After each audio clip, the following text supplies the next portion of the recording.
Somos Novemed, Somo Bienestar. Nuevo, Elevia Sense, con su compuesto bisnadina. Eleva la experiencia del placer.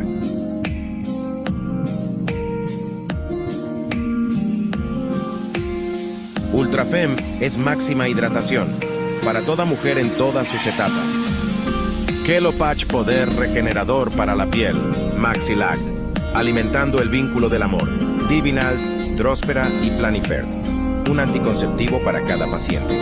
Diatomb, piernas más sanas día a día. Pacientes preocupadas por la pérdida de cabello. Clopina Gel, una novedosa alternativa ya disponible en Guatemala. Novemed, salud femenina en sus manos.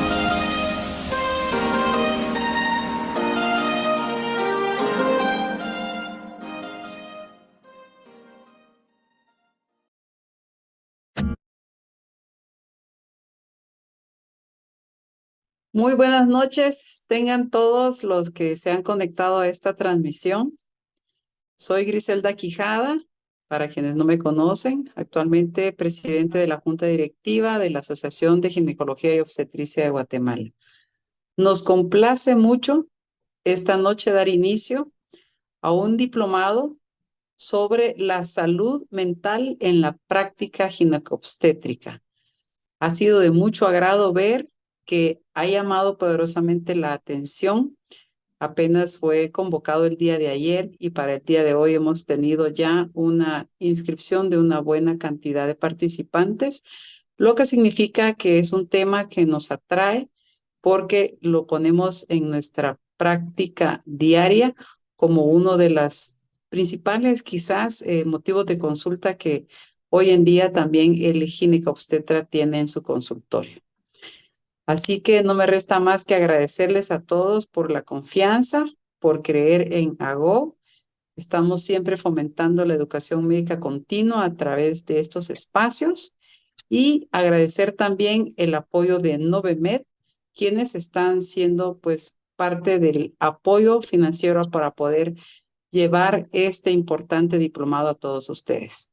Dejo a la doctora Sara Elizabeth Ortiz. Ella es nuestra coordinadora de educación médica continua actualmente para que nos presente formalmente a nuestro invitado y la conferencia del día de hoy. Buenas noches.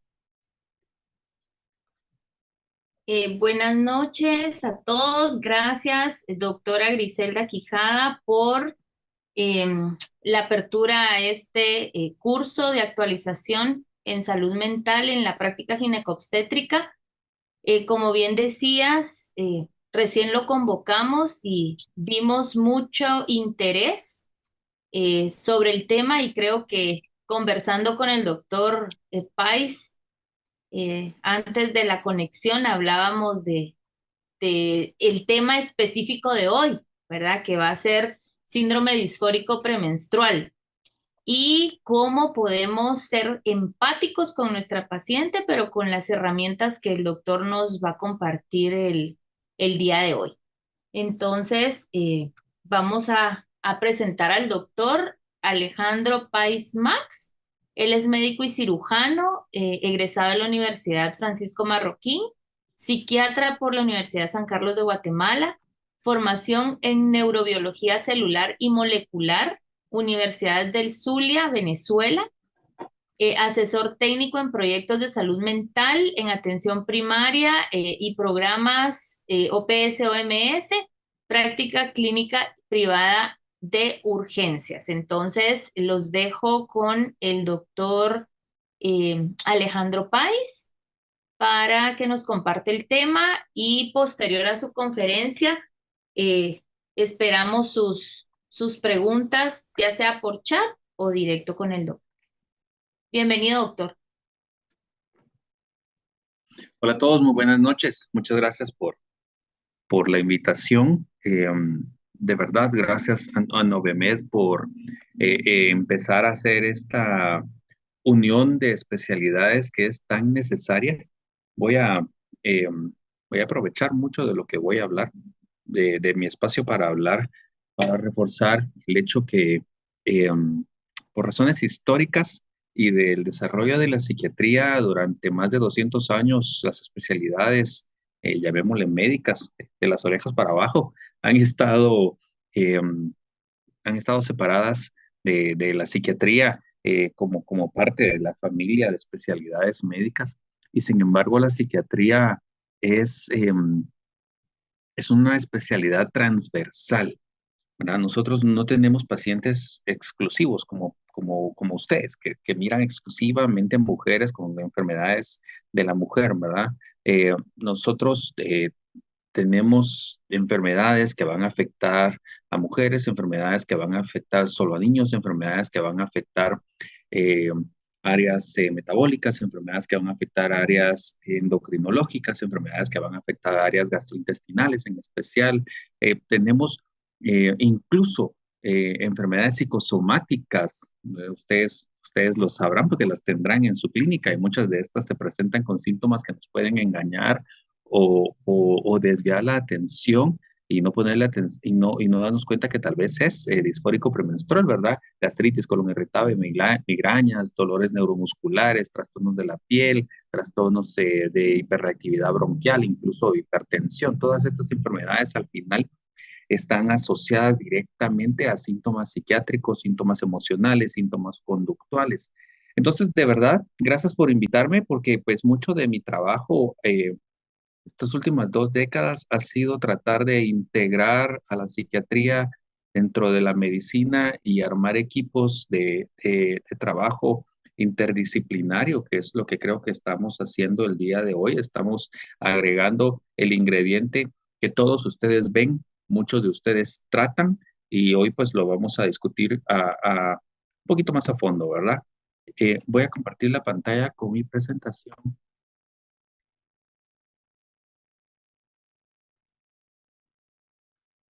Por favor, cuéntenme todos si la ven bien o alguien confírmenme que la ve.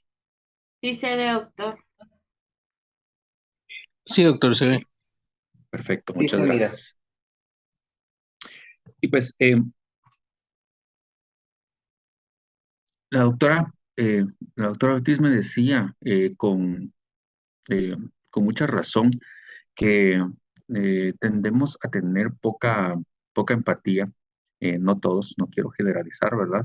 Pero los médicos como grupo, muchas veces nos volvemos tan biológicos, nos volvemos tan técnicos, tan dirigidos al alivio sintomatológico, que la empatía, la experiencia humana a veces eh, la dejamos un poquito de lado y otras veces pues también el tiempo no nos lo permite. Yo tengo una charla en donde pongo por qué no identificamos a pacientes psiquiátricos en las consultas externas de otras de medicina general y lo que me dicen primero es porque no tenemos tiempo, ¿sí?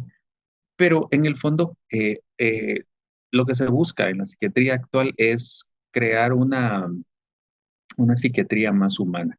Y creo que el resto de las especialidades están a la par de nosotros tratando de crear en su especialidad un acercamiento a la humanidad y a la experiencia del paciente que viene a buscar nuestra ayuda, más allá de solo encontrar la patología, evaluación, diagnóstico y tratamiento, ¿verdad? Que es lo que nos enseñan en las facultades.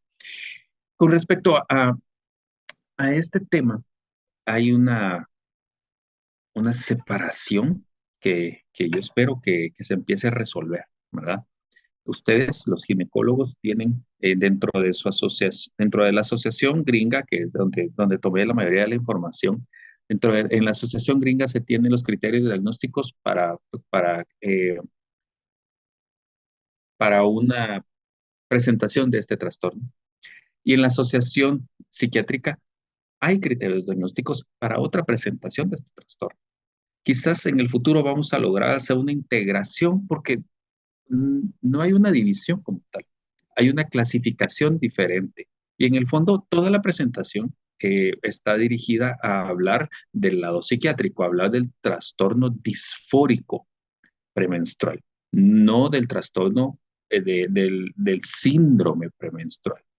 Eh, ¿Por qué? Porque el síndrome premenstrual o molestias premenstruales las pueden sufrir hasta el 90% de las mujeres. Esto no significa que sea un trastorno. ¿Sí? Y bueno, Ya empezando con lo que preparé de la presentación. El ciclo premenstrual, obviamente, y lo saben ustedes mejor que yo, es la transición hormonal más frecuente en la vida de las mujeres, ¿verdad? No hay otra transición hormonal cíclica, constante y persistente como es el ciclo menstrual. ¿Y qué tan persistente? Ahí leía yo que en la vida se experimentan alrededor de 500 ciclos menstruales, ¿verdad? Ustedes imagínense a alguien que sufre un trastorno disfórico premenstrual en el cual después van a ver los síntomas, las molestias físicas, emocionales, conductuales, el malestar psíquico profundo lo van a experimentar 500 veces en la vida ustedes. Eso más parece una tortura china que un trastorno, ¿verdad? Entonces es importantísimo que empecemos nosotros a, a ponerle atención a este trastorno, porque estamos hablando de un problema con una sintomatología muy problemática, muy discapacitante, muy persistente, ¿sí? Y que pues mm, tenemos que tomar en cuenta en nuestro diagnóstico diario. Están en la actualidad estos síndromes y trastornos divididos en tres. El que les dije que está clasificado el Colegio Americano de Obstetricia y Ginecología, que es el síndrome premenstrual como tal. Esto es un patrón de síntomas, tanto emocionales como de comportamiento, que van a darse los 5 días previos a la menstruación, que es la fase lútea, ¿sí? Durante al menos 3 ciclos consecutivos, ¿sí? ¿Verdad? Si a la paciente le da, sufre molestias, síntomas La físicos, señora del sarcoma. Ya, está silenciada. Eh, si a la paciente le dan, sufre síntomas, pero no consecutivos en 3 ciclos o más, según el American College of Obstetricians and Gynecologists, no lo consideran diagnóstico, ¿verdad? Tiene que estar los 3 cíclicos. Los síntomas afectivos, que son los que más más se acercan a nuestra especialidad, incluyen síntomas muy vagos que suceden en muchos trastornos del estado del ánimo. Síntomas parecidos a la depresión, explosiones de enojo e irritabilidad profunda, ansiedad, angustia, confusión, aislamiento social. La gente lo describe como que sentirse al borde, sentirse al límite de su capacidad para tolerar frustración y a punto de reventar literalmente, ¿sí? Y los síntomas físicos pues son muy molestos, ¿verdad? Sensibilidad en los pechos o inflamación también, no solo sensibilidad se describe, sino también inflamación, distensión abdominal importante, cefaleas constantes y edema en las extremidades. Como ven, es un síndrome muy complejo con muchas áreas que vienen a causar molestia en la paciente. Luego está lo que se describe como la eh, exacerbación premenstrual de síntomas psiquiátricos. Si tenemos pacientes que ya tienen un trastorno psiquiátrico establecido, y aquí quiero agregar que un trastorno psiquiátrico establecido no solo estamos hablando de las pacientes graves, discapacitadas, con psicosis crónicas severas, sino estamos hablando del gran pool de mujeres. Digo mujeres porque estamos hablando hoy de mujeres, ¿verdad? Pero en general de la población, el gran pool de la población que sufre depresión, que sufre ansiedad, que sufre traumas, que sufre problemas eh, mm, parcialmente discapacitantes y que en la fase premenstrual van a presentar una exacerbación de estos síntomas, ¿sí? Y esto es importante para del lado psiquiátrico identificarlo, porque más del 50% de las mujeres con trastornos del estado del ánimo, los que la que les acabo de describir, van a presentar una exacerbación premenstrual. Y el tercer tipo, que es el que, como les decía, el que catalogamos o clasificamos los psiquiatras, es en sí el trastorno disfórico premenstrual. Este, pues ya es un grupo mucho más pequeño que lo presenta, ¿sí? Y que antes se clasificaba en el DSM, es nuestra Biblia de clasificación, no de diagnóstico, de clasificación y estadística. ¿sí? En el pasado lo ponían como un trastorno del estado del ánimo no específico, luego como trastorno disfórico de la fase lútea tardía. Había una dificultad ahí para terminar de clasificarlo como tal. Sin embargo, a partir del DSM-5, que es el más reciente que estamos usando en la actualidad, ya está descrito como un trastorno disfórico premenstrual. Eh, por definición, este trastorno va a presentarse en mujeres que han experimentado al menos un ciclo menstrual, ¿sí? Aquí el disparador, el iniciador de la sintomatología es la ovulación. La ovulación es en estas pacientes el enemigo porque es el que presenta el inicio de toda la sintomatología. Entonces puede pasar en cualquier mujer que ha experimentado una menstruación y obviamente no en las que están en la premenarquia o en las mujeres que están embarazadas, desaparecen los síntomas de disforia y también en las postmenopáusicas en donde ya todo el ciclo eh, cesa, ¿sí? En la actualidad también hay que tomar en cuenta eh, esta este nuevo grupo de pacientes que son los pacientes transgénero. Hombres transgénero pueden continuar sufriendo síntomas premenstruales hasta que la terapia de afirmación de género cesa. Aquí creo que está mal puesto. Cesa sí, cesa la menstruación, sí está bien. Entonces hay que tomar en cuenta esto y explicarle a los pacientes si nos tocan, ¿verdad? En Guatemala, ustedes probablemente tienen más experiencia con eh, terapias de reafirmación de género y cirugías de reafirmación de género. Y es importante aclararle a los pacientes que si hay algún síntoma premenstrual o disforia, pues va a continuar hasta que todo el tratamiento hormonal cambie toda la fisiología de su organismo. Síntomas, como les dije en la primera, en la primera slide, ocurren hasta en el 90% de las mujeres, 95%, ¿sí? Si hablamos ya de síntomas premenstruales, síndrome premenstrual, está alrededor del 20 a 30% de la población. Y si hablamos del tema de hoy, que es la disforia premenstrual, pues ya es más pequeño, ¿verdad? Ya estamos hablando de entre el 1 y el 8% de la población. Uno dice, bueno, pues un 8% de la población no es mucho, ¿verdad? Sin embargo, sí es un montón ustedes. La depresión está en 5% y es la enfermedad más discapacitante en la actualidad. Imagínense ustedes una enfermedad que presenta muchos de los síntomas de depresión, pero que se presenta hasta en el 8% de la población. Es una enfermedad altamente prevalente que les voy a decir que alguien me rayó mi presentación. Espero no haber sido yo mismo. Les voy a decir que pues no quiero asumir que ustedes no lo diagnostican, ¿verdad? Porque estoy seguro que muchos de ustedes tienen mucho conocimiento de esto, más allá de lo que yo les puedo presentar, pero en psiquiatría no lo tomamos tan en cuenta, ¿ya? Los que nos dedicamos a psiquiatría general no tenemos eh, la cultura o el cuidado de tamizar para este tipo de problemas y que, pues gracias a la invitación, yo siempre digo que con estas presentaciones el que más aprende es uno que presenta porque le toca leer muchas cosas que normalmente no lee o no nos interesan porque no están dentro de nuestro diario vivir, ¿verdad? Y lo que voy descubriendo es que probablemente dentro de mis evaluaciones de tamizaje generales tengo que tomar en cuenta al menos una evaluación básica a las mujeres en edad fértil. Aparecen desde la menarquia, como dijimos, y si ustedes se ponen a ver en la literatura, aparecen datos bien variados, ¿verdad? Encontré uno que decía que hasta el 29% en, en un país de árabe, no recuerdo cuál ahorita, y en otro 0 punto algo. Sí, hay mucha variación. Sin embargo, lo que se ha concluido es que esta variación depende de la definición del trastorno.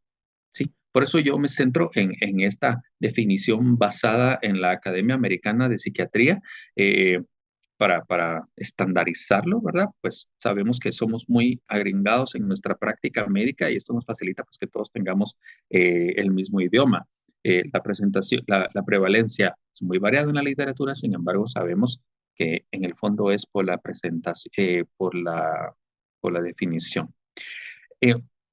Y si hablamos como les dije, de este tercer grupo de trastornos, que es la exacerbación de síntomas psiquiátricos en el momento premenstrual, pues sí, mujeres con trastornos del estado del ánimo o trastornos psiquiátricos pueden llegar hasta el 66% que presentan esta exacerbación.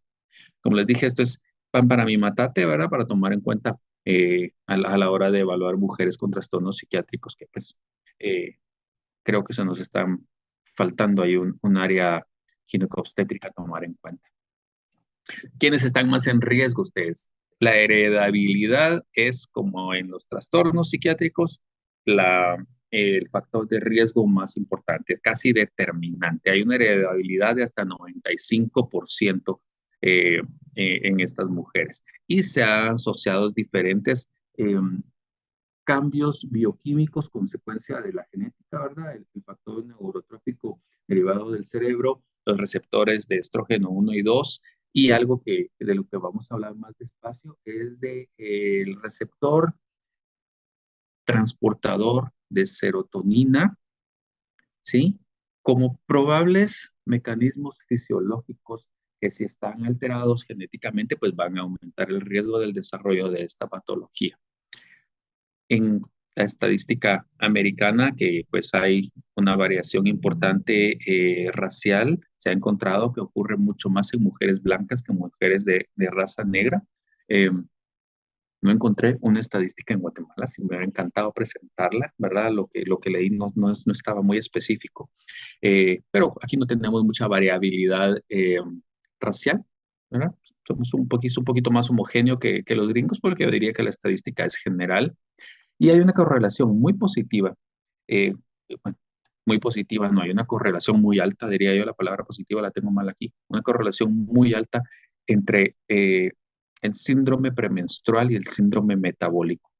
A mayor índice de masa corporal, arriba de 27.5, aumenta el riesgo de desarrollar síndrome premenstrual. Esto para mí fue importantísimo leerlo porque sabemos que estamos ante una epidemia también de obesidad, síndrome metabólico, dislipidemias, disglicemias, y si le vamos a sumar esto a que arriba de 27.5, que es un montón de la población, vamos a subirle el riesgo de síndrome metabólico,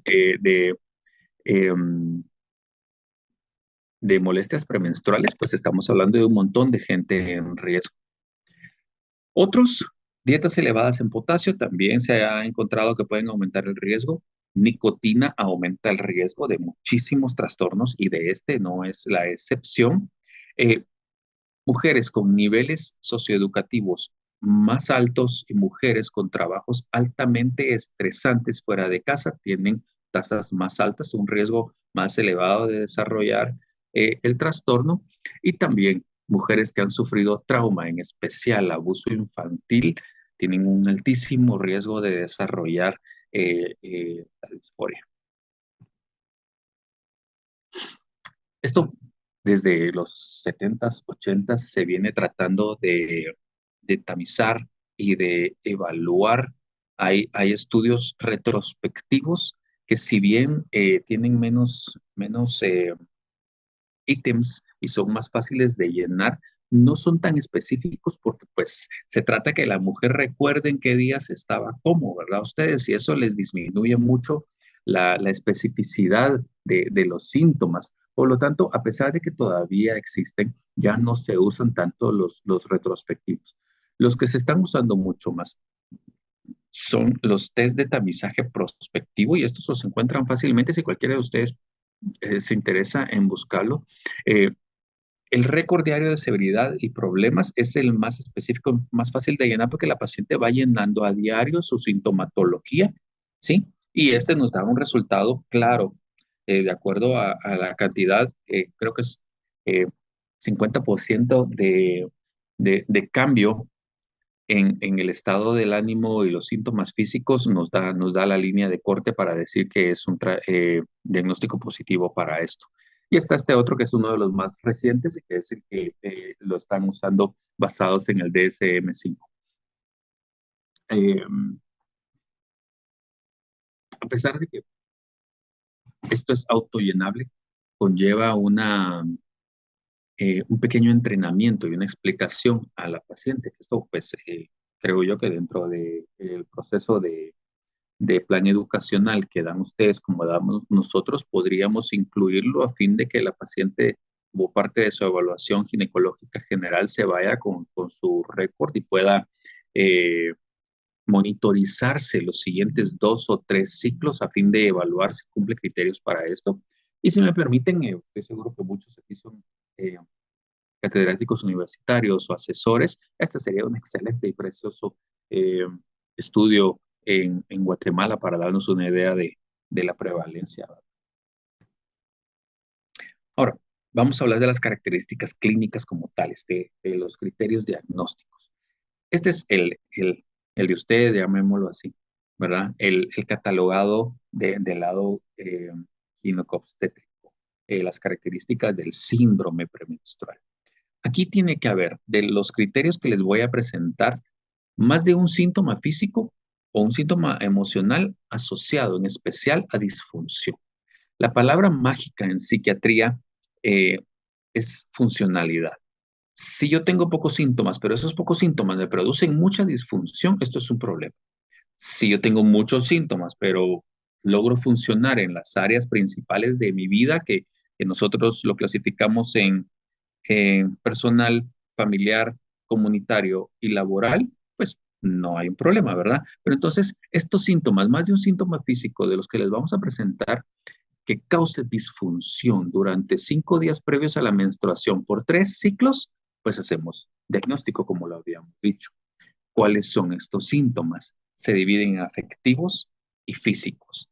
Y si ustedes ven aquí, lo decía la doctora al principio, antes de que se conectaran ustedes, y tiene tanta razón, ¿verdad? Si al médico no dedicado a salud mental le llega una paciente con alejamiento social, con irritabilidad, con depresión, con ansiedad, con explosiones de enojo, pues se sale un poquito de lo que hacen ustedes, ¿no? Se sale un poco de la evaluación de las áreas de interés de su lado de la ciencia y tendemos a minimizar su importancia. Sin embargo, no estamos hablando de un simple encachimbamiento, diríamos en buen chapín, ¿verdad? Ustedes, o de un simple bajón del estado del ánimo o un estado de inatención leve, no, estamos hablando de síntomas que me van a producir disfuncionalidad, que por culpa de la confusión yo no voy a ser capaz de llevar a cabo unas cuentas correctas de mi dinero o que mi ansiedad me impida presentar, por ejemplo, en una plataforma como estas, o que las explosiones de enojo me pongan en una situación de pérdida laboral que pasa mucho. Sí, o sea, estamos hablando de síntomas que van a causar un impacto en la vida de la persona. ¿Ya? Y si vamos a los síntomas somáticos, pues son síntomas muy molestos ustedes. Imagínense cada mes tener que sufrir distensión abdominal, sensibilidad e inflamación en las mamas, cefalea severa, dolores articulares y musculares, inflamación, edema en miembros inferiores y ganancia de peso. Puchica ustedes, esto se vuelve ¿cómo se llama eso? Una montaña rusa de sintomatología mensual que pues no se le desea a nadie. Entonces, para hacer diagnóstico de síndrome premenstrual, ¿verdad? Con uno de cada grupo, que haya disfuncionalidad y la disfuncionalidad se mide subjetivamente.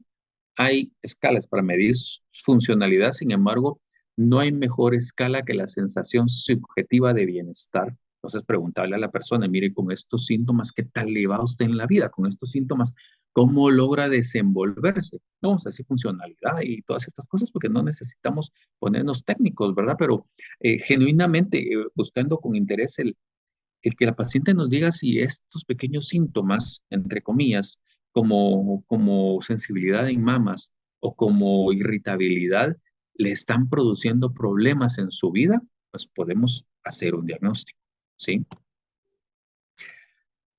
Como les dije, al menos uno de los síntomas de cada categoría en los 5 días previos a la menstruación, ¿sí? Los síntomas se deben resolver o deben empezar a aliviarse 4 días, los primeros 4 días del inicio de la menstruación, deben estar presentes sin un tratamiento farmacológico, un tratamiento hormonal, un abuso de sustancias o una dependencia de alcohol que puedan explicar mejor estos síntomas. Y la palabra mágica que los decía, disfuncionalidad. Ahora, si nos pasamos al síndrome disfórico, se van a dar cuenta que no hay mucha diferencia. La diferencia se da en el número de síntomas que buscamos positivos para hacer diagnóstico. Y se enfatiza mucho más en los síntomas del estado del ánimo, en los síntomas emocionales de la paciente, más allá de los síntomas físicos. Tenemos que tener para hacer diagnóstico de 5 de los síntomas, y uno de los cuales debe ser del grupo de los síntomas afectivos. Con tener un afectivo o más y de los de físicos, sumando 5, tenemos un diagnóstico. Y para hacer un diagnóstico exacto, como les decía al hablar del tamizaje, el ideal es hacerlo prospectivo, porque estamos haciendo nuestra propia evaluación el día y dejando un registro objetivo el día que nos va permitiendo ir sumando días y hacer un diagnóstico correcto. Y con que hayan cambios, ya, y también se los había mencionado, entre 30 y 50% cambios en los síntomas de negativo a positivo en la fase lútea, ya estamos hablando de un corte aceptable para ir haciendo un diagnóstico de este trastorno. ¿Cuáles serían entonces los criterios? Esta es la presentación típica de los criterios del DSM para nosotros, pero el criterio A sería que en la mayoría de los ciclos menstruales, al menos 5 síntomas en la semana previa a la menstruación y que empiezan a mejorar luego del inicio de la menstruación. Y tiene que ser uno de estos, la habilidad afectiva marcada. Cuando hablamos de la habilidad, es esta fragilidad, estos cambios súbitos del estado del ánimo, el estar bien y de repente sentirme triste o con ataques de llanto aparentemente no justificados, importante, ¿verdad? Porque si está justificado, todos tenemos derecho a llorar. Y un incremento a la sensibilidad, como una sensibilidad exagerada al rechazo. Eh, hay una fragilidad emocional importante, ¿sí? Los típicos machos latinoamericanos de los que estamos rodeados tienden a clasificar esto como una mujer normal, ¿sí? Porque lo discutía con un par de amigos ginecólogos que no están conectados, porque quería saber su opinión. Y ese fue el comentario que me pareció sumamente misógino y discriminador y poco sensible, porque en realidad no. Si le quitamos a esta presentación eh, síndrome, trastorno disfórico premenstrual, y le ponemos experiencia emocional de vida en los seres humanos, cambios de ámbito súbitos los podemos tener los hombres cualquier día. Sentirnos súbitamente tristes con ganas de llorar lo podemos sufrir los hombres cualquier día. Incremento de la sensibilidad al rechazo lo podemos sufrir los hombres cualquier día. Esto no es un cajón de síntomas exclusivo de las mujeres y por lo tanto consideremos lo normal y que se aguanten porque para eso tienen menstruación. No, estos son síntomas del estado del ánimo que puede sufrir cualquier ser humano y que tenemos que identificar. Una cosa que les causa muchos problemas es la irritabilidad, que tampoco es exclusivo de las mujeres, ¿verdad? Una irritabilidad marcada que ponga a la persona en un problema social, en un problema familiar, en un problema laboral, en un aumento de conflictos importante. Y un ánimo deprimido marcado. Cuando digo ánimo deprimido, estoy diciendo lo que dice arriba, tristeza profunda, pero también desesperanza, sentimiento autodespreciativo. Pierden su valor, pierden su visión positiva de sí mismas. ¿Sí? Hay un ánimo deprimido que podríamos, si no está en la fase premenstrual y si no estuviéramos hablando de mujeres, podríamos decir que es el inicio de una depresión profunda, ¿sí? Que de nuevo no es exclusivo de las mujeres. Y tensión, ansiedad, angustia, sensación de estar al borde, sensación de estar, eh, eh, ¿cómo es que dicen las abuelitas? Como araña corpus, ¿verdad? Una sensación de estar angustiado sin motivo, ¿sí? de todos estos, con que tengan uno, empezamos a hacer la lista de criterios diagnósticos. Si tienen más, pues obviamente, tenemos que llegar hasta 5 para hacer diagnóstico. Pero recuerden lo que acabo de remarcar, estos no son síntomas normales de la menstruación en la mujer, estos son síntomas del estado del ánimo causados por alteración en una enfermedad neurológica, que hoy estamos hablando de disforia premenstrual, pero podríamos estar hablando de depresión en el hombre. Son síntomas anímicos humanos. Y los síntomas físicos, sí, estos son los otros. Interés disminuido en las actividades usuales, ¿verdad? La gente no le haya el gusto a nada, le interesa nada, no se pueden concentrar, que eso también es un síntoma de depresión. Todos los síntomas, no, todas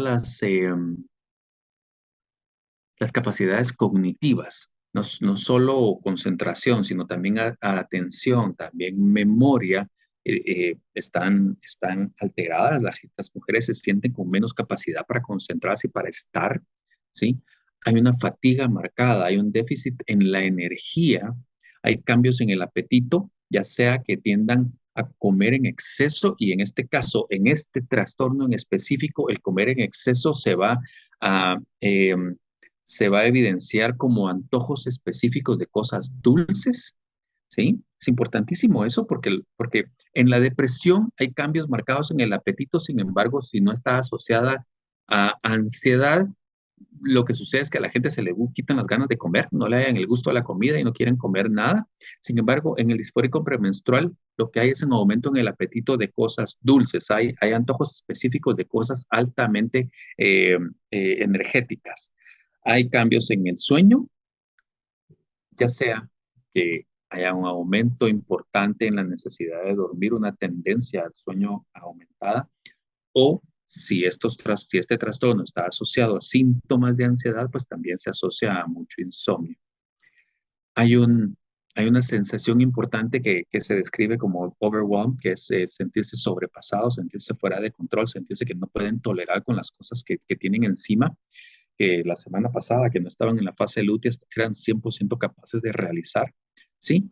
Y los síntomas físicos como tales, que tienden a ser los mismos de el síndrome premenstrual, que es la sensibilidad de inflamación en mamas, los dolores articulares y musculares, la distensión abdominal y los cambios en el peso. Así que la palabra mágica, de nuevo, los síntomas tienen que estar asociados a un malestar significativo e interferencia en la funcionalidad. Tiene que haber alteración en la funcionalidad para hacer diagnóstico de los dos. Y no solo,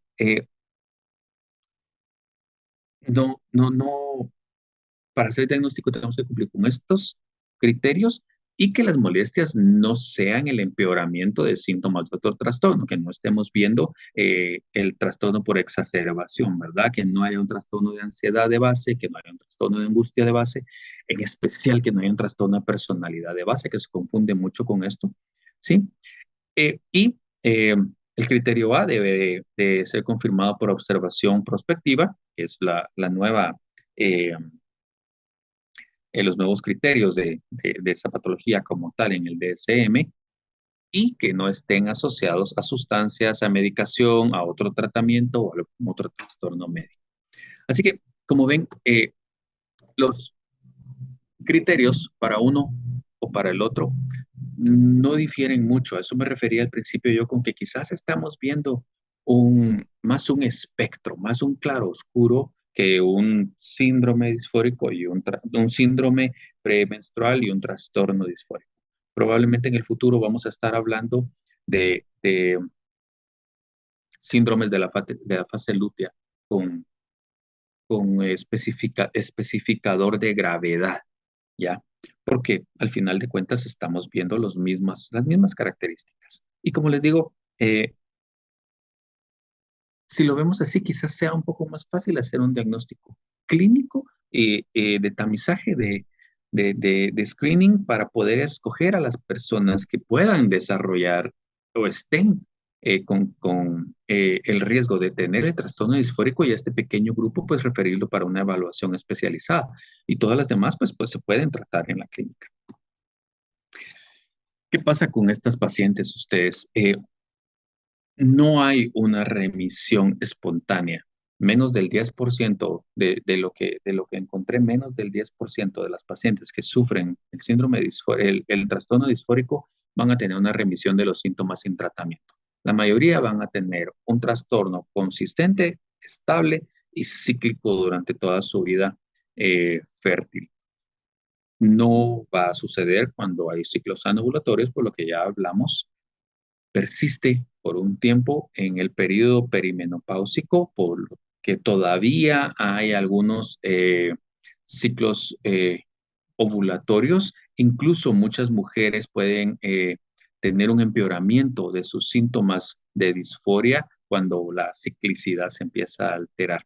Y esto, cuando hablemos de patofisiología, tiene mucha importancia porque en el fondo hoy se sabe que el trastorno disfórico no depende de la alteración hormonal, no depende de los niveles hormonales, depende de eh, el manejo, cómo la fisiología individual va a manejar o va a, a gestionar estos cambios hormonales.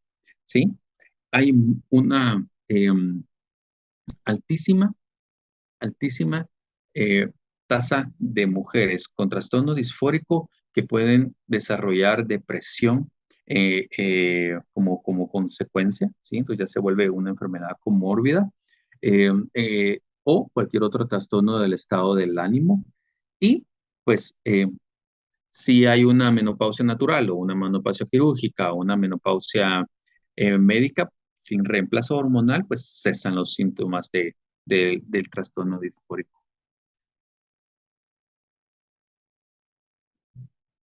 Por eso hablaba yo que eh, la psiquiatría es transversal y pues deberíamos de trabajar como equipo y eh, con ustedes no es la diferencia, ¿verdad? Ustedes, la comorbilidad entre el trastorno disfórico y cualquier otro trastorno psiquiátrico llega casi al 75%.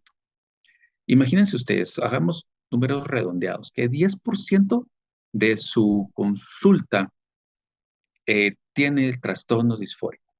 10% de las mujeres que llegan con ustedes tienen trastorno disfórico y ese 10% no solo necesita tratamiento para eso, sino que de esas 10, 7 además tienen un trastorno psiquiátrico que amerita tratamiento, ¿sí? Es muy probable que muchas mujeres que ven ustedes ya estén en tratamiento, pero también es probable que muchas no tengan tratamiento para sus trastornos de base o comórbidos y en ese caso pues viene a caer como parte de nuestra responsabilidad ética el hacer una evaluación o al menos un tamizaje que nos permita referirlas y recibir el tratamiento adecuado. O también, yo soy fiel creyente que la psiquiatría no es exclusiva de los psiquiatras, los trastornos psiquiátricos generales como la depresión, la ansiedad, la psicosis, los traumas pueden tener un inicio de tratamiento por cualquier médico, ¿verdad? Deberían de ser de tratamiento de atención primaria y no tratamiento de especialización. Eh, lo que más se ve es trastornos del estado del ánimo, como les dije, con la depresión como la que más y el trastorno bipolar en segundo lugar. Y en esta comorbilidad de trastorno disfórico premenstrual y trastorno bipolar, hay una reforzamiento de una patología a la otra. En mujeres que sufren estas dos enfermedades, lo que se ve es que el trastorno bipolar aparece mucho más temprano, hay mucho más ciclaje, muchos más episodios depresivos de difícil tratamiento, depresivos resistentes. Entonces, ahí es donde pues sí entramos a batear nosotros, ¿verdad? Si tenemos una mujer con síntomas, con trastorno disfórico y además con un diagnóstico de trastorno afectivo bipolar, pues sí, tenemos que asegurarnos que se logra la estabilidad de la remisión de la sintomatología, porque en, en un episodio del trastorno disfórico, con explosiones de enojo, de rabia, con angustia elevada, con malestar emocional significativo y además síntomas del estado del ánimo que puedan causar una hipomanía, que es una aceleración y una impulsividad y una pérdida de control de sí mismos, pues estamos hablando de una potencial catástrofe, ¿verdad? Y también con trastornos de ansiedad hay una comorbilidad muy alta, principalmente en trastornos de pánico. Trastorno de pánico es los ataques de ansiedad, los ataques de pánico, ¿sí? Ese momento súbito fuera del control de la persona y fuera eh, y sin causa aparente, en el que la persona tiene una experiencia cercana a la muerte con todo un grupo de síntomas físicos, emocionales y conductuales que le dicen a la persona, te vas a morir en este momento, ¿verdad? Sí, son los pacientes ansiosos que nos llegan a las emergencias de todos los hospitales y se ha encontrado que hay una comorbilidad muy alta con este trastorno de pánico y que en el momento, en la fase lútea, es donde más presenta sus ataques de pánico. Luego está el trastorno compulsivo, que en la población en general, ustedes llegará, les diría yo, entre 3 al 5%. En pacientes con trastorno disfórico puede llegar hasta ahí alrededor del 10%, mucho más alto. Fobia social, los que están leyendo, pues dice obvia, van a ver que en muchos de mis slides falta la F, porque pues se le arruinó a mi computadora, pero entonces disculpen si a veces aparece esto. Fobia social también es altamente prevalente, que está, como recuerdan, en uno de los criterios que es mucha sensibilidad al rechazo. La fobia social es un miedo eh, al juicio, a la crítica, a pasar vergüenza, a sentirse juzgados, criticados, evaluados y que crea mucha disfuncionalidad porque la gente se aleja socialmente. Y el trastorno de ansiedad generalizado en el que la persona tiene los clásicos nervios, ¿verdad? Entonces, si ya tenemos una comorbilidad de alguien que es nerviosa, llamémosle así por decirlo en general, y en la fase lútea vienen a caer ese montón de síntomas emocionales y físicos, ya se imaginan ustedes el nivel de malestar psíquico y físico que esas personas pueden estar sufriendo. Y también está asociado a trastornos alimenticios, en especial a bulimia. Hay hasta 7 veces más riesgo de desarrollar trastornos alimenticios en pacientes con disforia premenstrual. ¿Sí? Una cosa refuerza la otra, también en depresión, ¿sí? Personas con síndrome disfórico premenstrual tienen un riesgo más alto de desarrollar episodios depresivos.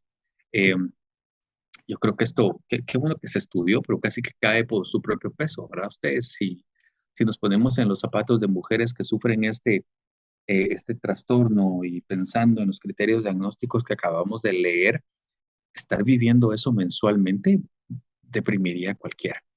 O sea, el riesgo de deprimirse en estos casos es altísimo, ¿verdad? Y claro, si hablamos de depresión, estamos hablando de riesgo de suicidio y estamos hablando de que en el fondo estamos ante potenciales patologías mortales. Si no tratamos a las pacientes, hay un impacto significativo en la vida, ¿sí? La carga de enfermedad de estas pacientes se relaciona en especial a cuántos días de su vida pasan con síntomas y cuántos días estos síntomas son tan severos que les dificultan funcionar. Y las mujeres reportan problemas en sus roles y sus relaciones interpersonales, incluyendo en especial ausencias laborales y disminución en su productividad, ¿ya? Eh, Sabemos que desde los 60 se viene tratando de lograr una equidad de género y eh, una oportunidad eh, igual para todos.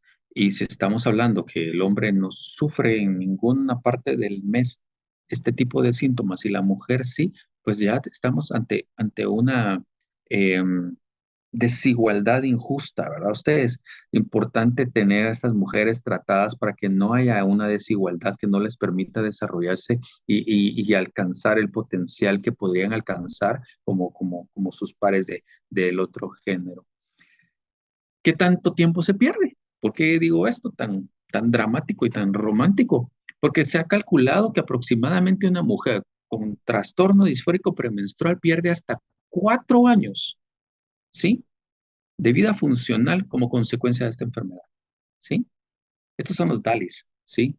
Son hasta 4 años perdidos ustedes. Imagínense ustedes cuánto se podría producir, cuánto se podría lograr, cuánto se podría hacer en esos 4 años.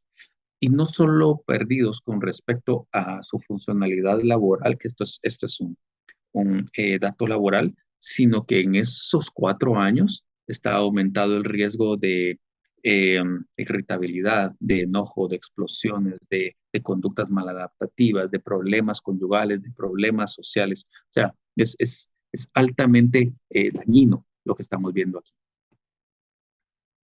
¿Qué tenemos que buscar antes de hacer diagnóstico? ¿Qué diagnósticos diferenciales tenemos? Para hacer el diagnóstico, tenemos que hacer una evaluación médica completa, ginecológica completa y psiquiátrica completa. ¿Sí? Tanto ustedes como yo podemos hacer un primer tamizaje que nos dé un diagnóstico provisional. ¿Sí? Si son ustedes, pues descartan cualquier trastorno o medicamento o enfermedad ginecológica que pueda justificar o explicar los síntomas. Si lo recibe un médico o general, pues tendría que hacer una evaluación completa para descartar estos síntomas. Y nosotros también, luego de hacer nuestra evaluación psiquiátrica, referir con alguien de medicina general para descartar que no hay otro síntoma que justifique esto. A pesar de que no suena muy halagador para mi especialidad, los trastornos psiquiátricos pues, son de descarte ustedes. Tenemos primero que descartar que no haya nada más que justifique los síntomas y los explique científicamente. Una vez se haya descartado, pues ya podemos decir, sí, esto es síndrome disfórico premenstrual. Pero antes, descartar los síntomas y cualquier otro trastorno que lo esté justificando. Y de mi lado, tenemos que descartar que esto no sea la exacerbación de un trastorno bipolar, que como vimos es altamente prevalente la comorbilidad, que sea también un trastorno límite de la personalidad, que es un problema limítrofe de la personalidad, que es un problema altamente disruptivo, ¿verdad? Que hace mucho ruido y que tiene síntomas muy parecidos. Un trastorno depresivo, que como sabemos es altísimamente prevalente, que esto no sea un síndrome premenstrual como tal y no eh, una versión más grave como lo es la disforia, y que no hayan trastornos tiroideos que ustedes y yo sabemos que son nuestros enemigos y que nos disfrazan un montón de síntomas y sintomatología, ¿verdad? Hay que descartar primero que esto no sea tiroides, tanto para el lado ginecológico de lo que estamos hablando hoy como el lado psiquiátrico. Es muy raro ver psicosis premenstrual cíclica, ¿sí? Sin embargo, si sucede, nosotros decimos en psiquiatría que si una mujer presenta psicosis premenstrual o durante el periodo menstrual o durante el embarazo, es trastorno bipolar, ¿sí?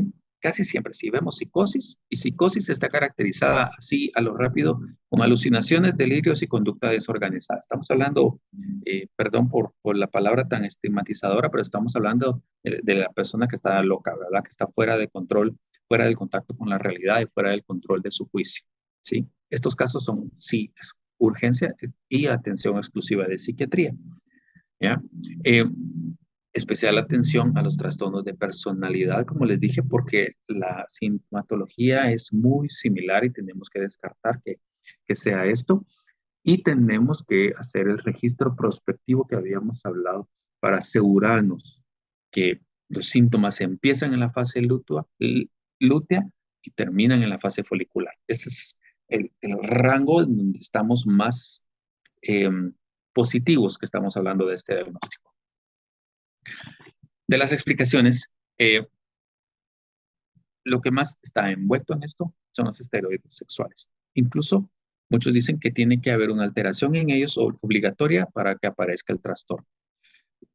Desde el principio les dije que no es que el trastorno aparezca por exceso o déficit de alguna hormona específica, sino por la respuesta fisiológica individual a la fluctuación hormonal, ¿sí? O sea, esto, luego cuando hablemos de tratamiento, entonces se explica por qué algunos, algunos ACOs van a funcionar muy bien porque van a disminuir la fluctuación hormonal, ¿sí? Ahí estamos.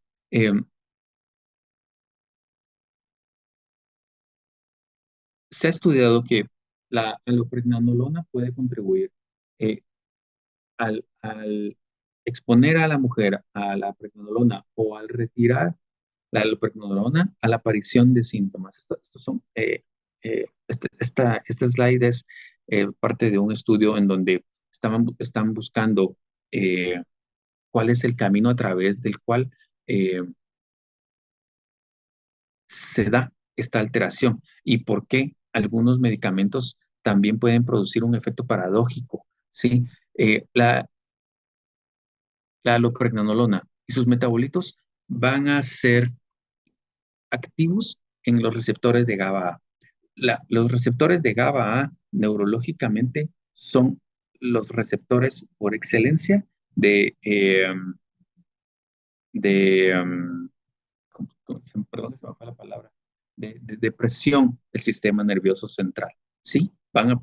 Los receptores de GABA cuando se activan van a producir sedación, van a producir ansiólisis, van a producir un efecto antiepiléptico. Estos mismos receptores son los que reciben el alcohol, así que cualquiera que haya tenido la experiencia de tomarse uno o dos tragos saben perfectamente a qué me refiero, ¿verdad? Nos van a poner relajados y tranquilos. Sin embargo, hay un pequeño grupo que tiene un efecto paradójico. Sí, cuando digo efectos paradójicos que hacen lo contrario a lo que se espera y al haber un elevado eh, nivel de alloprenanolona, lo que va a suceder en un pequeño grupo de mujeres, que es muy similar a la prevalencia del trastorno disfórico, pues va a haber lo contrario. En lugar de sedación, ansiólisis y efecto sedativo, va a haber una irritabilidad o un estrés, una alteración de ansiedad, angustia y todo lo demás que habíamos visto. Los esteroides gonadales, como saben ustedes, van a causar comportamientos de agresión, aumentos de la conducta sexual que están localizados en áreas que también están altamente asociadas al ánimo me refiero al estado del ánimo, y a la emoción, que es el hipotálamo y la amígdala. Por lo tanto, la administración puse solo en ISRS, con esto lo que quiero decir es antidepresivos, inhibidores de la recaptura de serotonina, eh, van a disminuir cuando damos antidepresivos, vamos a ir al mismo lugar y vamos a causar una disminución de los comportamientos sexuales en muchos pacientes, ¿sí? Es más, el efecto adverso más importante, porque es el que más produce el abandono del tratamiento con antidepresivos, es la disminución del placer, el interés sexual, la agresión sexual, produce anorgasmia, y que son comportamientos también impulsados por los esteroides sexuales. Lo que quiero decirles es que esta área del cerebro es un área donde confluyen, ¿sí?, los efectos de los esteroides gonadales y terapéuticamente confluyen los efectos de los antidepresivos.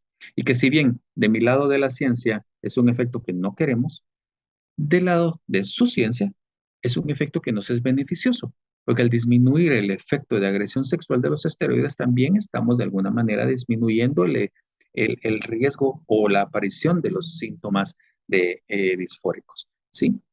Los agentes liberadores de serotonina son los precursores de serotonina y los agonistas de los receptores de serotonina van a mejorar los síntomas. Ese es el resultado final. Cualquier modulación de la serotonina que venga a aumentar los niveles de serotonina va a mejorar los síntomas. Y bueno, desde el lado de la psicología,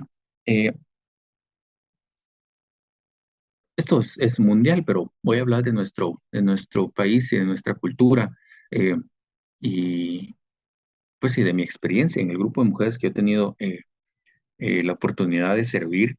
Eh, Somos un país en donde a ambos, esto no es de las mujeres de nuevo, a ambos géneros,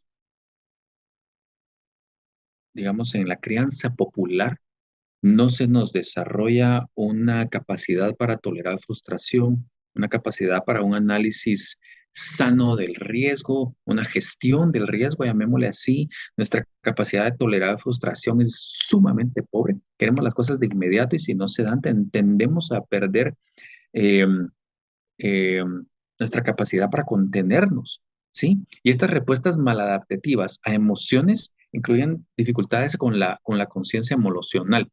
Lo que quiero decir con todo esto que acabo de hablar es que se nos dificulta mucho regularnos, ¿sí?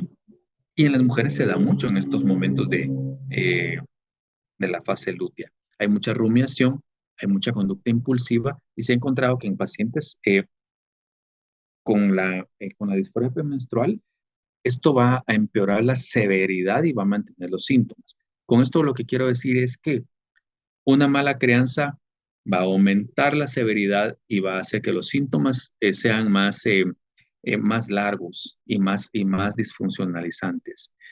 Esto pues luego cuando hablemos de tratamiento, verán que se puede mejorar mucho con terapia, ¿verdad? Eh, ¿A qué me refiero con estas respuestas negativas a las emociones? Dificultad para la regulación emocional, una impulsividad conductual importante, una conectividad social alterada y dificultades en la interacción social sana. Hay mucha rumiación, muchos pensamientos repetitivos, hay atención centrada a sí misma y una percepción agrandada del estrés. ¿Sí? Cuando les decía que los trastornos de personalidad tienen una comorbilidad, un riesgo y también son diagnóstico diferencial, es que todo lo que les acabo de decir son características de una personalidad enferma. ¿Sí? Entonces, si hablamos del origen o la influencia psicológica a la patofisiología de esta enfermedad, estamos hablando de características de personalidad y de crianza frágiles. Esto se los acabo de decir. Ok, pasemos al tratamiento para que no se nos alargue un poco el tiempo aquí, que ya creo que me pasé un montón. Al día de hoy, los antidepresivos son la primera línea de tratamiento, ¿sí? Hasta 1990, los antidepresivos, yo les diría, hacían más daño que bien, ¿sí? Antes del aparecimiento del famoso Prozac, que yo estoy seguro que todos lo han escuchado, la fluoxetina, que apareció como en 1989, los anteriores tenían tantos efectos adversos que la verdad es que la gente sufría un montón de molestias y pues no tenían un perfil de seguridad y eh, de nobleza como lo tienen ahora. Hoy en día, a partir de ahí, los inhibidores selectivos de la recaptura de serotonina y en especial les diría yo, esta es opinión de Alejandro, no estaba en la literatura, pero opinión de Alejandro por el uso de los antidepresivos, en especial el escitalopram, porque es el más selectivo y el más específico de todos los inhibidores, sería la primera línea de tratamiento para esto. Y algunos incluso han hecho estudios de utilizar el antidepresivo solo 2 semanas antes de la menstruación, ¿sí? Y luego de la menstruación lo omiten. Y han encontrado que el resultado es similar con respecto a la respuesta y la remisión de la sintomatología. Si me preguntan a mí si la prevalencia de la comorbilidad con trastornos del estado del ánimo puede llegar hasta el 75%, mejor matemos 2 pájaros de un tiro y si le vamos a poner un antidepresivo, pongámoselo permanentemente, ¿verdad? Especialmente ahora que, como les digo, los antidepresivos son medicamentos más seguros.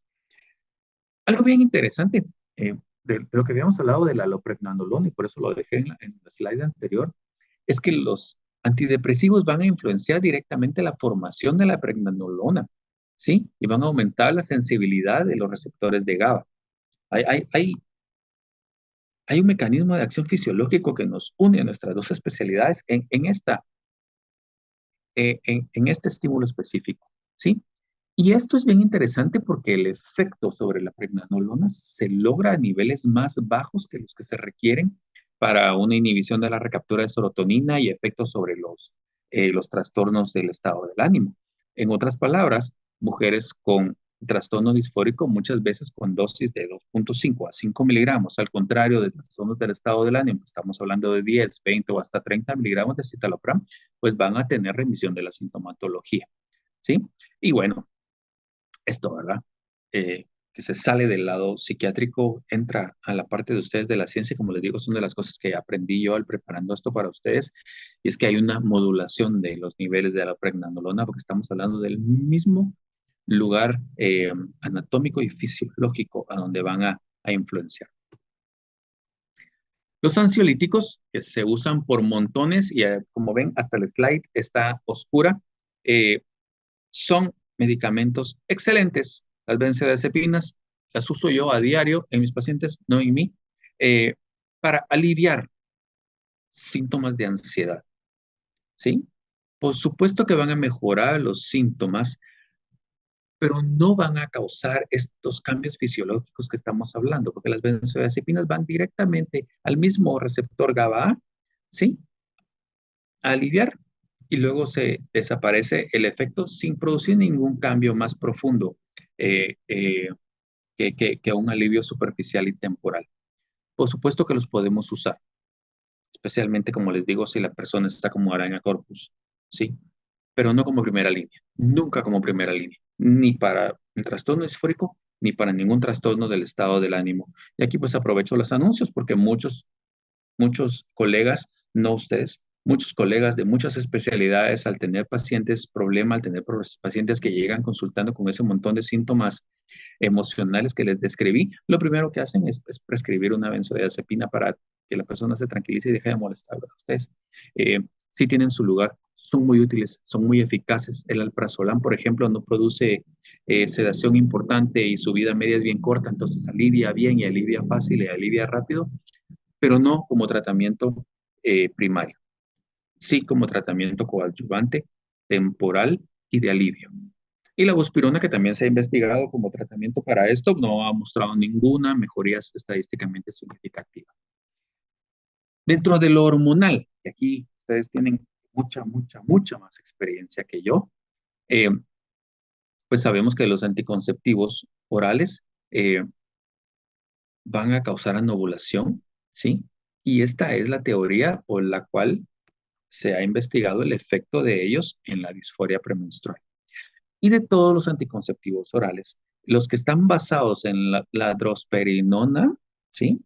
Que es un derivado de la espironolactona, son los que han mostrado mejores resultados, incluso similares a los encontrados con inhibidores selectivos de la recaptura de serotonina. Yo creo que en Guate se llama Drospera, el ACO que podría venir a ayudar a las mujeres que presentan este trastorno.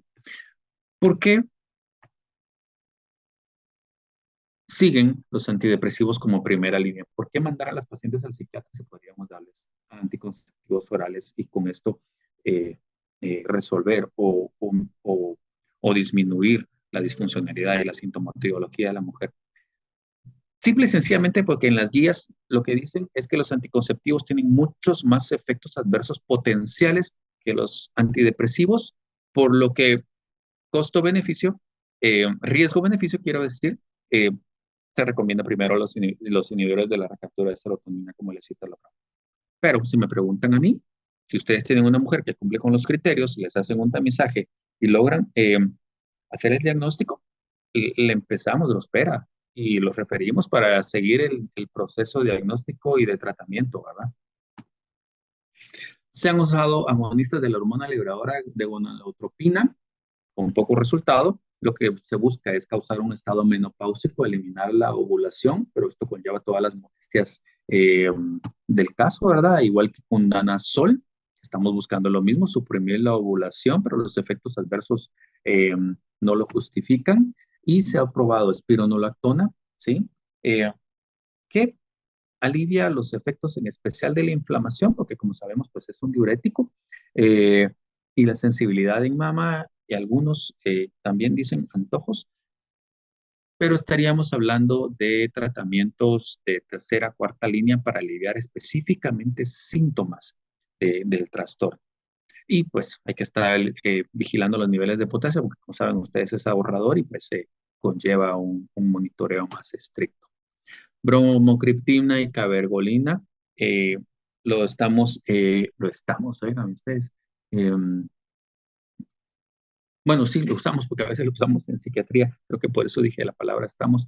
Eh, se usa para reducir niveles de prolactina y al reducir niveles de prolactina, pues obviamente va a disminuir la mastalgia, ¿verdad? Las molestias por la inflamación y la sensibilidad en las mamas. Sin embargo, también tiene muchos efectos adversos psiquiátricos, puede producir depresión y pues de nuevo a menos que la molestia fuera extrema, ya con sus anticonceptivos orales, ya con su antidepresivo y todavía hay molestias a nivel de las mamas, pues se podría pensar, pero estamos hablando de algo que deberíamos de trabajar con nuestro endocrinólogo de cabecera, ¿verdad?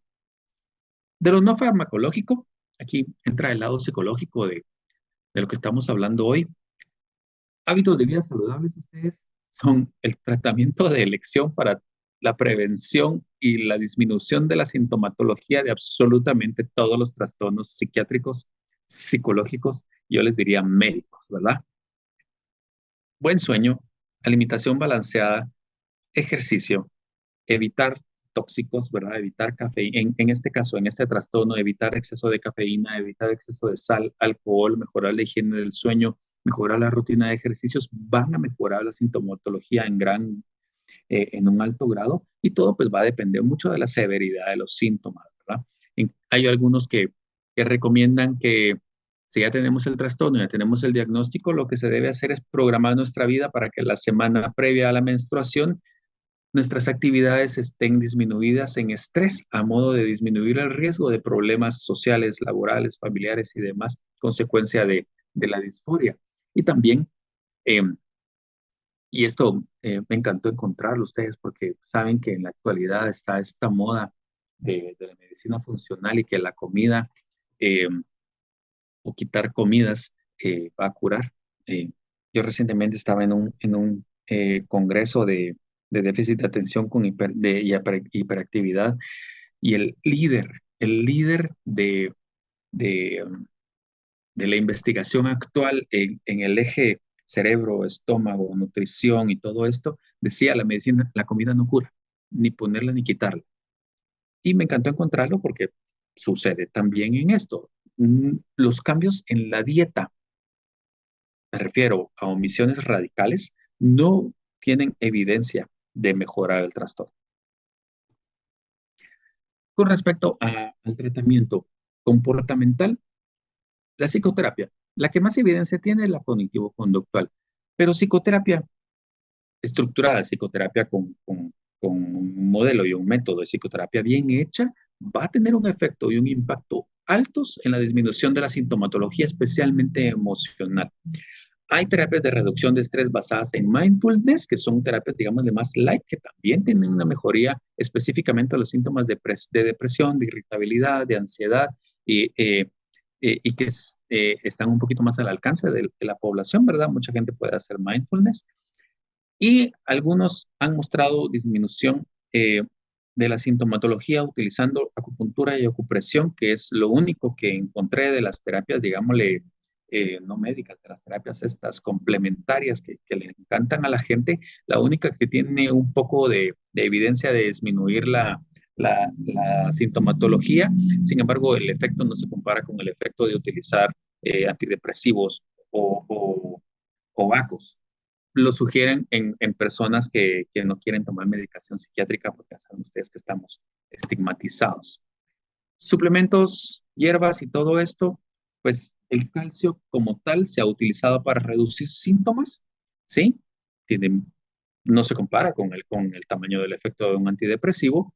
No hay evidencia que la vitamina E tenga efectos sobre esto en específico, ¿sí? Eh, y tampoco magnesio o vitamina B6, que son los estudios eh, que, que, que se han hecho pensando en suplementos. Con respecto a hierbas, que eh, algunas tienen una evidencia muy potente y sabemos que funcionan muy bien. Por ejemplo, ustedes que lo usan mucho, el Ishbut, ¿verdad? Y otras que pues más la cultura popular y las ideas mágicas hacen que la gente use de todo. Pero para esto se ha utilizado muchas cosas.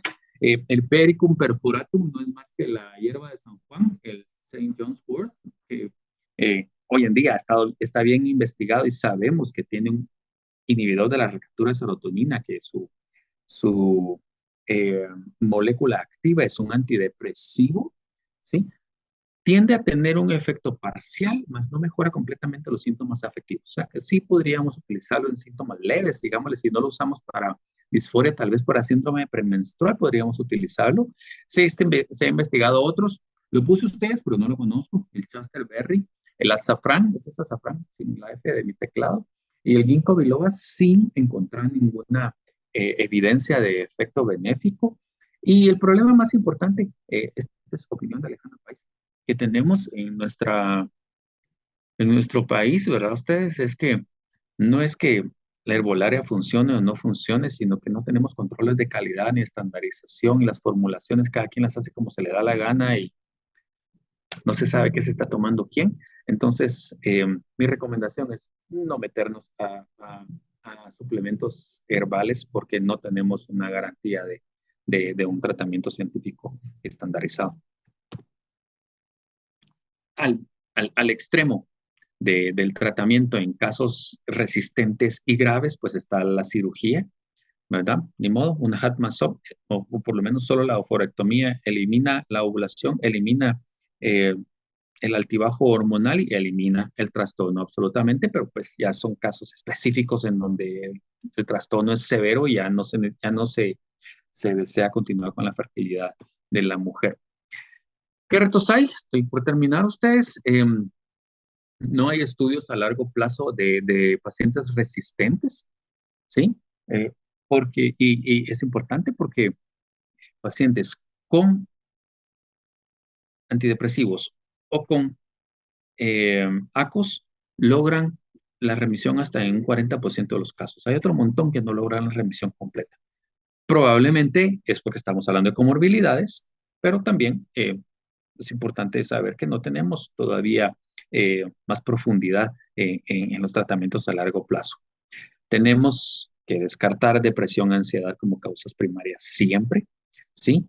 Y en mujeres con trastorno bipolar, pues no se recomienda la utilización de antidepresivos. Ya estamos hablando, como les dije, cuando hablamos de casos específicos que pues sí, son trabajo del psiquiatra, ¿verdad? Y no hay guías de comorbilidad.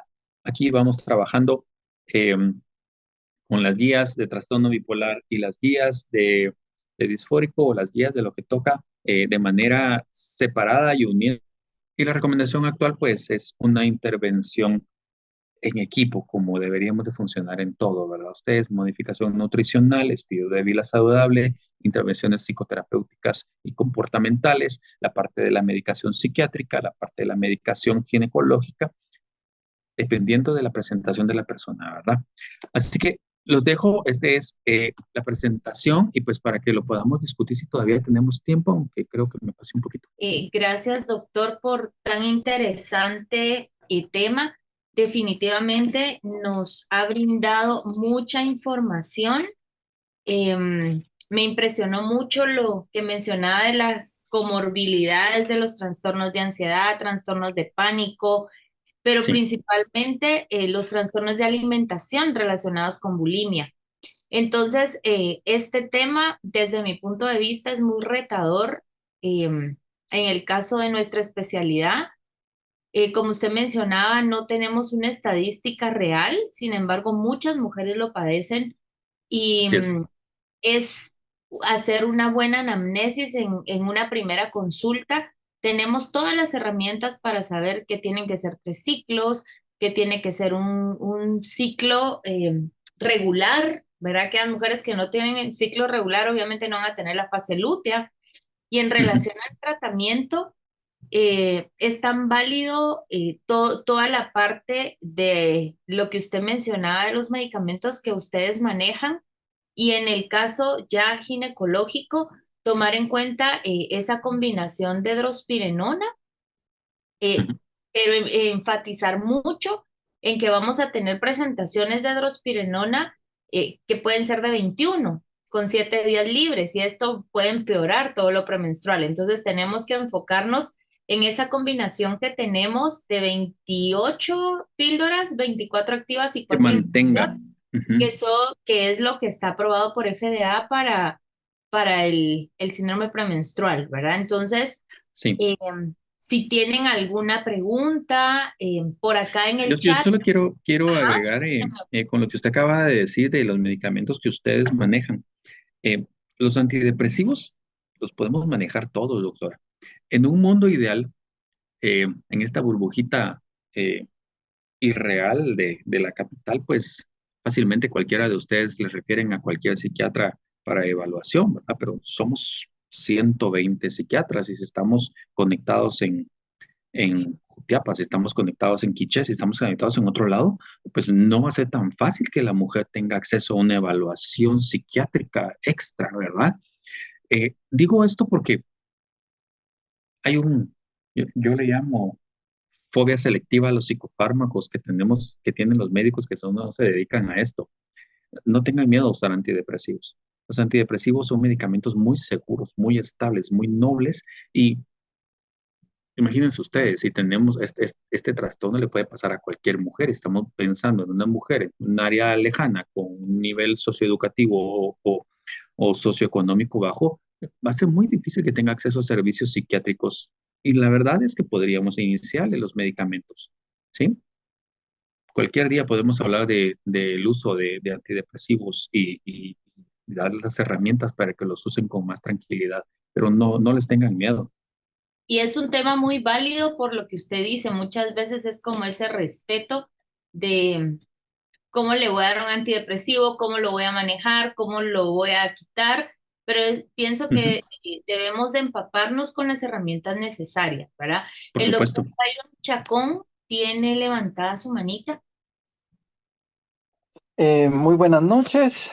Em, pues la educación que recibimos en la facultad, en los hospitales, cuando llegaba alguien con un ataque de pánico, era, tiene un DNB, póngale H20 y póngalo en un Sí, rincón, que se le pase, sí. ¿verdad?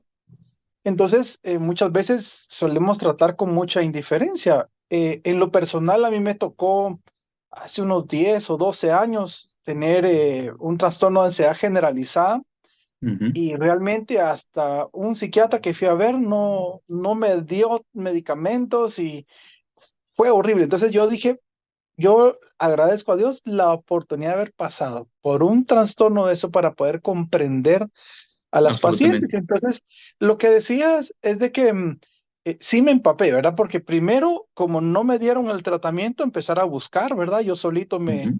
comencé a, La a ventaja que eres tomar, médico, claro. sí, empecé a tomar venlafaxina.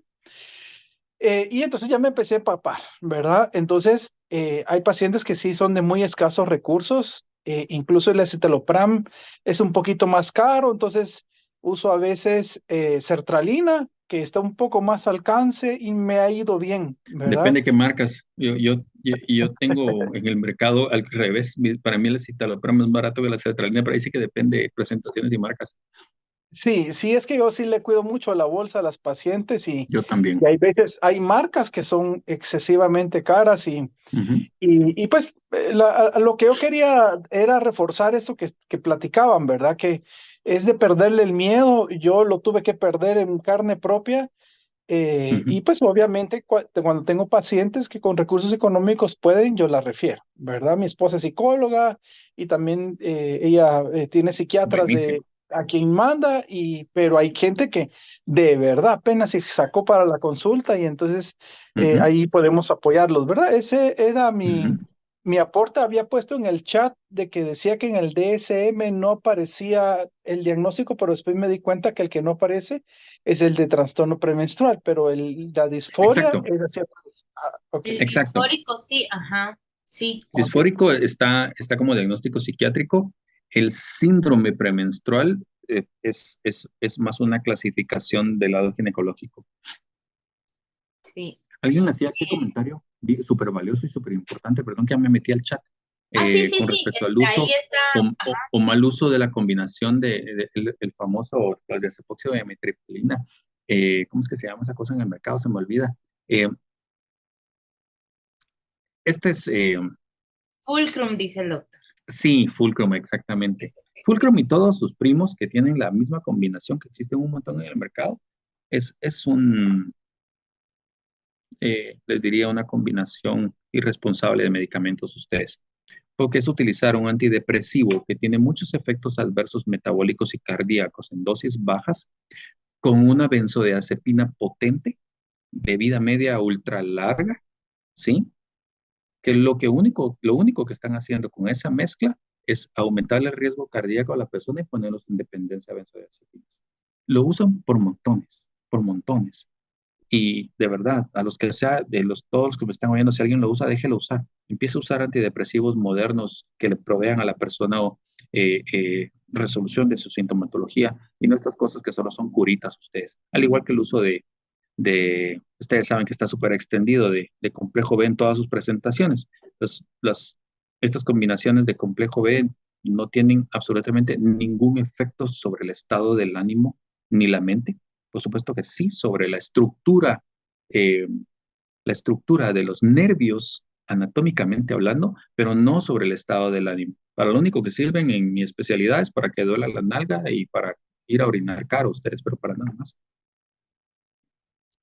Ok, no sé si tienen preguntas, comentarios. Em, Aprovechemos que está el doctor Pais acá con su vasta experiencia. Doctor, ¿valdría la pena, por ejemplo, que nos mencionara algún par de marcas comerciales que podamos utilizar, que sean seguras? Como decía el doctor Chacón, siempre considerando esa Sí, parte. pues agradeciendo a la invitación de Novemed, yo estoy aquí acompañándolos gracias a Novemed y los respaldo porque uso sus medicamentos a pesar de que no trabajo para ellos, lo aclaro. Sí, definitivamente sí, sí, estamos hablando de citalopram, que fue el que les hablé como primera línea porque es el que uso principalmente yo. Definitivamente el SIDEP es una excelente opción, pero la familia de los inhibidores de la recaptura de serotonina, como bien dijo el doctor, pues está compuesta por eh, citalopram, sertralina, paroxetina y otros. El otro que yo uso mucho es la sertralina, como bien dijo el doctor, porque además tiene mucho efecto sobre la ansiedad y en ese caso, ¿cómo es que se llama este? El Certex. Es una excelente opción, eficaz, eficiente y barata. ¿Ya? Bueno, bonita y barata, ¿sí? Que podríamos usar también. Entonces, ESIDEP y Certex estamos dentro de una prescripción segura, responsable y económica para las personas. Gracias, doctor. La doctora Sara María Mendoza nos pregunta, ¿qué opinión de venlafaxina como opción e inclusive que puede mejorar el deseo sexual? Sí, después de la aparición de los inhibidores de recaptura de serotonina, apareció el grupo de los inhibidores de recaptura de serotonina y noradrenalina. Sí, Eh, creo que no se han tomado en cuenta porque no se han investigado mucho. Sin embargo, sí, un medicamento que incida sobre un solo neurotransmisor resuelve el trastorno disfórico, yo no veo la necesidad de meternos a antidepresivos que van a modular de manera más extensa la neurobiología. ¿Sí? Venlafaxina sí tiene registrado, bueno, ahí sí que por experiencia y por literatura tiene menos efectos sobre las funciones sexuales, pero en este caso, si recuerdan la slide en donde les hablaba del nicho donde se juntan, si no tiene mucho efecto sobre los núcleos de sexuales, probablemente tampoco tenga mucho efecto importante en la disminución de la sintomatología del disfórico. Y además ustedes, si van a usar duales, mejor usen desvenlafaxina, porque la venlafaxina tiene muchos efectos adversos, es muy molesta al inicio y después cuesta lo que no se imaginan ustedes quitarla, ¿sí? Entonces, si vamos, como lo hacemos en todo de medicina, ¿verdad? Por lo más noble, por lo más simple, por lo más seguro, yo les diría, no necesitamos salirnos del grupo de inhibidores de la recaptura de serotonina. Y con respecto a la pregunta de la doctora, pensando en la salud sexual, uno, pues alrededor de 30% tienen síntomas, efectos adversos sexuales que les produzcan malestar, molestia y que tenemos que buscar opciones. El resto o no los tienen o no son suficientemente molestos y su vida sexual no se ve afectada. Y dos, aprovechando el anuncio del principio de la presentación, pues con mecanismos dirigidos específicamente a mejorar la vida sexual, se resuelven muchos de estos síntomas, como el EVIA. Bueno, agradecemos mucho al doctor Alejandro Páez. No hay Con más gusto. luces levantadas que tengan dudas, aprovechemos. Creo que es un tema que nos podemos enfrentar día a día a él en nuestra consulta y pues qué más para nuestras pacientes estar con muy buenas herramientas para poder hacer un diagnóstico y lo más importante, hacer un buen tratamiento. Dice el doctor Ramiro Mérida, durante el plan educacional, ¿hacia dónde podemos dirigirlo con respecto a explicarle a la paciente que encuentra alivio en los inhibidores selectivos? Ay, perdón, es que no logro leer. Yo creo que entiendo lo que Estoy quiere lejos, decir el doctor. Sí, en algún yo creo momento. que la pregunta viene porque si yo le digo a una mujer que llega conmigo como ginecólogo, usted necesita antidepresivos, se les va a parar el pelo, nos van a poner un montón de peros, como pasa con absolutamente todas las especialidades cuando alguien usa la palabra antidepresivo.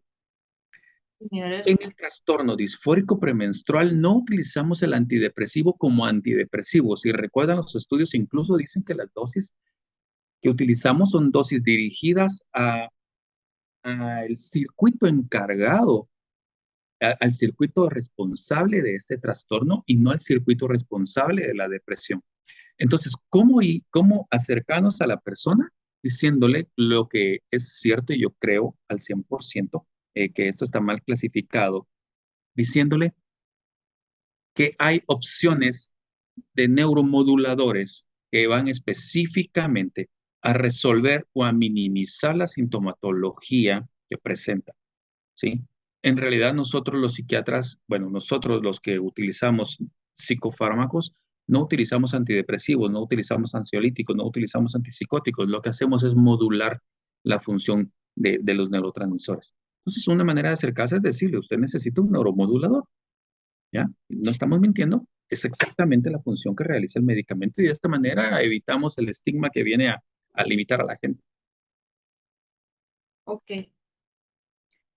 Y por último, dice, personalmente aconsejo a los pacientes que los inhibidores selectivos de la recaptura de serotonina no generan dependencia.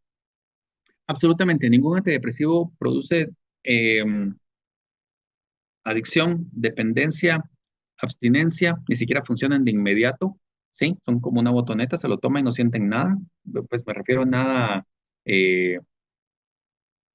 psicoactivo, ¿ya? No es esa su función, solo modulan la función natural del cerebro, ¿ya? Es medicamentos muy seguros. Ok. Bueno, entonces, sin más que decir, agradecemos al doctor Alejandro Páez, que va a ser uno de nuestros profesores en la próxima conferencia en un mes, más o menos sobre disfunciones sexuales, que ya lo habíamos conversado. Y Sí. pues un aplauso virtual, doctor. Muchas gracias por toda la información que nos brindó. Y no sé Un si, gusto. Cris, ¿quieres agregar algo más?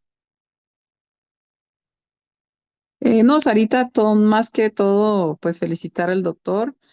Aquí nos ha tenido a todos pendientes de toda su conferencia y agradecerle por su tiempo y por compartir todos sus conocimientos con nosotros. También agradecer a Novemed, a Paola de Rivaga por el apoyo para poder llevar a cabo este importante diplomado.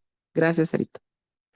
Bueno, ok, muchas gracias, doctor, Feliz por noche. la colaboración con la Asociación de Gine y a Novemed por siempre estar dispuesto a contribuir con la educación médica contigo.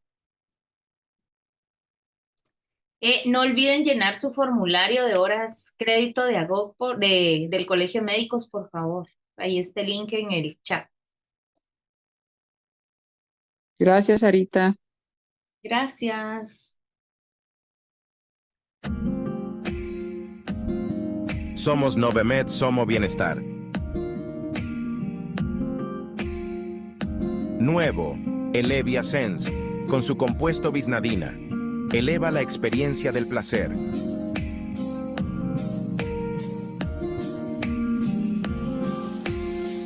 Ultrafem es máxima hidratación para toda mujer en todas sus etapas. Kelopatch Poder Regenerador para la piel, Maxilact, alimentando el vínculo del amor. Divinalt, Drospera y Planifert, un anticonceptivo para cada paciente. Diatomb, piernas más sanas día a día. Pacientes preocupadas por la pérdida de cabello. Clopina Gel, una novedosa alternativa ya disponible en Guatemala. Novemed, salud femenina en sus manos.